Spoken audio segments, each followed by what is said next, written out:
Bonjour, aujourd'hui nous sommes à Tingoni. Nous allons accueillir Mohamed Bakar, le maire sortant de la commune. Il est candidat pour un autre mandat sur la liste LR. Tout de suite, c'est son heure politique.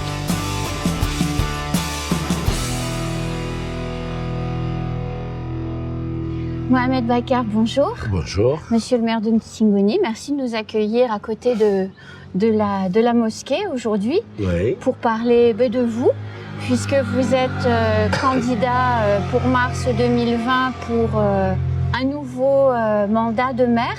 Oui. En étudiant un peu votre parcours politique, j'ai cru me rendre compte que Tingoni et vous, c'était finalement une très très longue histoire d'amour en réalité. Tout à fait, parce que ce lieu même où nous sommes ici, la grande mosquée de Tingoni, aujourd'hui qui est devenue un patrimoine national. Vous voyez les aménagements que nous avons réalisés sur la mosquée, et là, on n'a que commencé. Et donc, comme je vous ai dit, c'est une histoire d'amour, effectivement, pour moi, parce que je suis natif de ce territoire, de cette commune. De Mroualé, je crois. Oui, tout à fait. Mroualé, c'est le petit village parmi les 4 qui composent la commune de Tingoni. Et moi, personnellement, je suis né à Mroualé, effectivement. Ma mère, elle est née à Kombani. Mon père qui est né à Dzoumogné. Mais toute la famille, le reste de la famille de ma mère sont nés à Tingoni. Elle est née à Tingoni, pardon. Et moi-même, j'ai grandi dans ce village. Et donc, pour moi, apporter ma contribution dans cette commune est une nécessité. C'est pour cela que j'ai toujours refusé d'autres mandats extérieurs, à part que d'être maire. Et j'espère que pendant ces 2 mandats que je vais réaliser, en espérant que la population va m'accorder sa confiance, encore une fois, pour 6 ans, c'est de réaliser beaucoup de choses au niveau de la commune. Et si j'ai bien compris, quand vous êtes né, le village de Mroualé ne se situait pas là où il est aujourd'hui? Absolument pas, oui, absolument.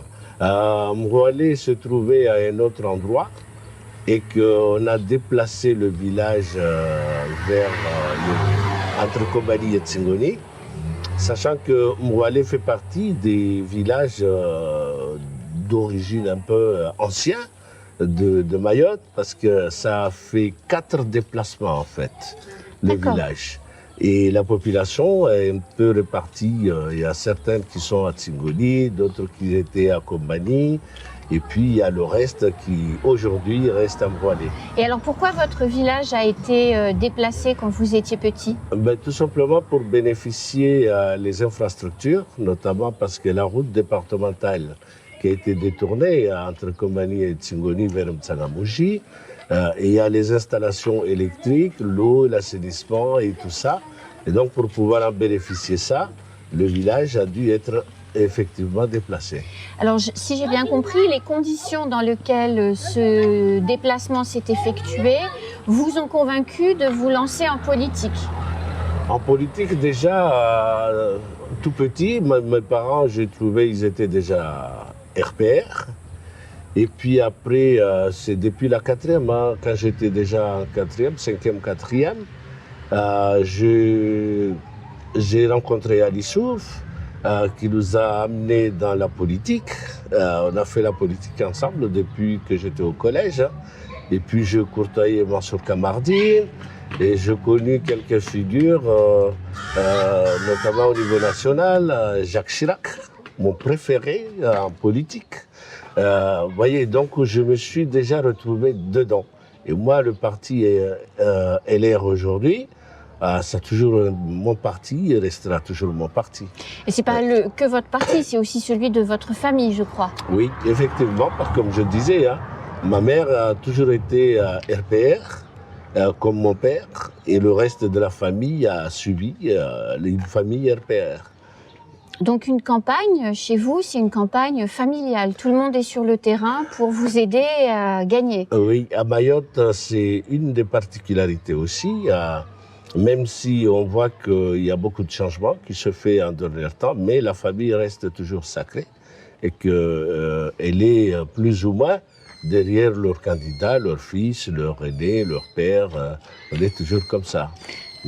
Alors vous êtes entré en politique avec Ali Souf, oui. Mais là, Ali Souf, pour ces élections de mars 2020, il est contre vous. Pourquoi? Ouais, ben, la nature humaine, elle est comme ça. Hein. C'est qu'on le voit même au niveau national. Hein. Des amis de longue date, on a vu avec Balladur et Chirac. Ben, on a vu avec Sarko et Chirac. Donc on a tout vu. En politique, en réalité, il n'y a pas d'amis. Il n'y a que des ennemis. Le lendemain, celui qui était avec vous peut être contre vous. Ça existe et c'est comme ça. La nature humaine, elle est comme ça et on ne peut pas changer. Donc vous partez divisé, puisqu'il est LR également. Donc la famille LR part divisée au combat. Est-ce que c'est pas un peu compliqué? Ça a toujours été compliqué, comme je disais en politique. C'est que les voix, en réalité, on ne les contrôle pas. Parce que même si vous n'êtes pas de même parti avec des personnes, mais les personnes peuvent changer. Moi, j'ai mis en politique pendant mon mandat de 6 ans, il y avait 2 choses. Déjà, la première chose, c'est de remettre un peu, essayer de remettre à niveau l'existant et puis construire une ville. L'idée, c'est de construire une ville à Tsingoni. Pas 4 villages, mais de voir carrément qu'il y a une ville. Et l'orientation politique que nous avons prise, c'est qu'on oriente la commune surtout en termes de développement économique et touristique, l'emploi qui fait mon cheval de bataille surtout, parce que moi je dis la dignité humaine se gagne par le travail. Et donc je suis professionnel dans le métier de l'emploi. Au conseil départemental. Voilà. Et donc pour moi c'est ça. Et puis il y a l'aménagement du territoire, notamment avec des constructions, des maisons. Aujourd'hui, Mayotte, c'est 374 km². On ne peut pas tout construire sur Mayotte. Et donc, nous sommes obligés, et forcément, pour améliorer le cadre de vie, construire en hauteur, pour gagner plus d'espace, mais aussi plus de confort, du confort. Il y a aussi la sécurité. Moi, si les gens puissent avoir un emploi, si les gens ont du travail, ils ont un logement, ils sont en sécurité, je pense que c'est vraiment l'essentiel. Mais alors, il y a eu une difficulté quand même à Tsingoni, c'est que la commune a des problèmes financiers. La Chambre régionale des comptes est très fréquemment présente ici. Comment on peut concilier un budget en souffrance avec le développement tel que vous le décrivez? Alors, la première chose, c'est que moi, le discours du président de la République, Macron, j'ai bien écouté le président de la République nous disant qu'il faut privilégier des projets qui vont vous apporter de l'argent. Parce qu'on ne peut pas rester là à attendre que l'État vous apporte que l'État. Nous-mêmes, au niveau du territoire, à un moment donné, il faut qu'on se dise que la France, c'est vraiment une chance pour nous à Mayotte, mais la France doit être une complémentarité par rapport à ce que nous serons capables de faire. Donc ça, on met en place des outils et des structures qui nous apportent de l'argent. C'est vrai que récemment, quand on a lu le rapport de la Chambre régionale de comptes, c'est que quand il disait que la commune est déficitaire. Oui, et lourdement. Lourdement, mais 2,5 millions. Mais 2,5 millions, quand je regardais l'assiette fiscale aujourd'hui, le recouvrement qui devrait aller dans 1,5 million, oui. Les opérations que nous sommes en train de faire sur Kombani, notamment sur le lotissement de Kombani et la zone d'activité économique, nous rapportent 1,5 million. Les opérations qui sont réalisées à Tsingoni, des subventions accordées, et qu'aujourd'hui, on n'a pas tout reçu. En trésorerie, on a dépensé, mais jusqu'à maintenant, on n'a pas encore eu la totalité de ce que nous avons dépensé. Donc c'est une question de temps pour remettre les finances? C'est une question de temps, parce que la question de finances, je parlais de la zone de développement économique et touristique, je parlais de logement, je parlais de sécurité, parce qu'il faut faire de Tsingoni la capitale, la deuxième capitale économique, pas seulement la deuxième capitale économique, mais la capitale du tourisme. Ça, c'est ce que je conçois parce que quand on regarde Tsingoni sur l'aménagement des littorales, nous avons un projet pour construire un port de pêche et un port de plaisance. Vous êtes l'un des 8, effectivement l'une des 8 communes retenues. Oui. C'est ça. Et que l'idée, c'est de développer tout ce qui est activité de loisirs liées aussi à la mer, avec un hôtel qui aurait une vingtaine de chambres, un grand restaurant avec une discothèque. Alors, moi, je suis désolé parce que quand on regarde ici, là, on est en période de vacances. Vous allez à Madagascar, vous trouvez dans une ville, par exemple Majinga, 2000 Maoris à Majinga. Et quand je fais les calculs simples, sans mettre le coût du billet, mais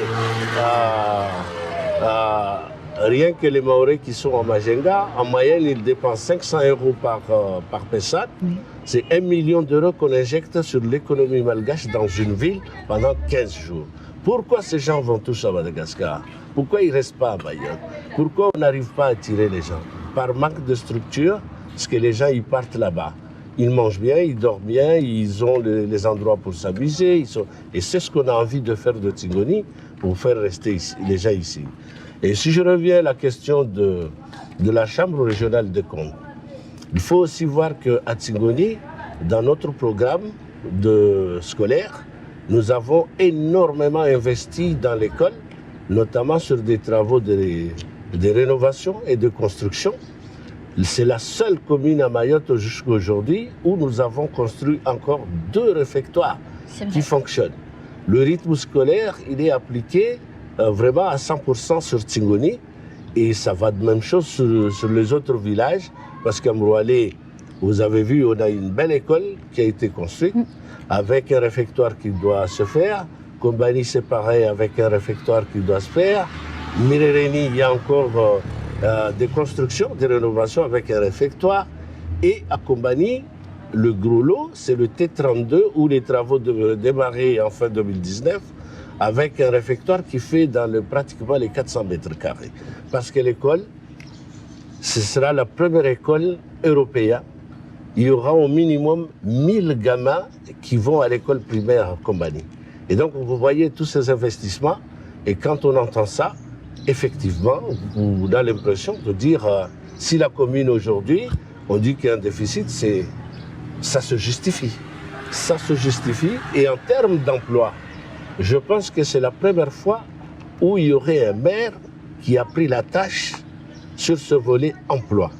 Dans la zone d'activité économique aujourd'hui, là, il y a la station de l'essence qui a ça, c'est un vrai succès depuis le temps qu'elle est attendue.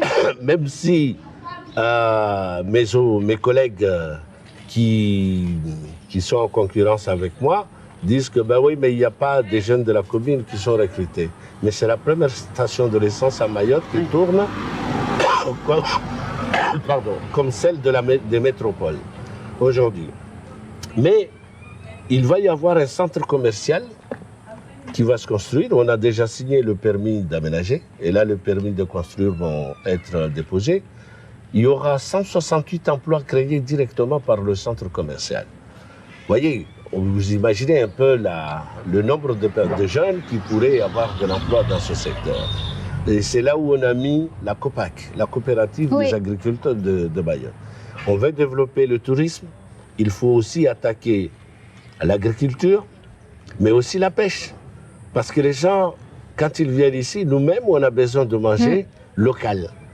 Et si on ne met pas les outils, on ne crée pas les conditions permettant aux Maoris de bien manger, eh bien, ça veut dire qu'on a raté notre politique. Donc moi, parmi ce que j'avais pris comme engagement, c'est réaliser cette zone d'activité économique. Aujourd'hui, elle est réelle.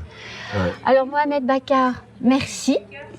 Monsieur le maire, merci beaucoup. Merci à vous. Est-ce que Mohamed Bakar sera à nouveau maire de Tsingoni? Réponse, le 22 mars.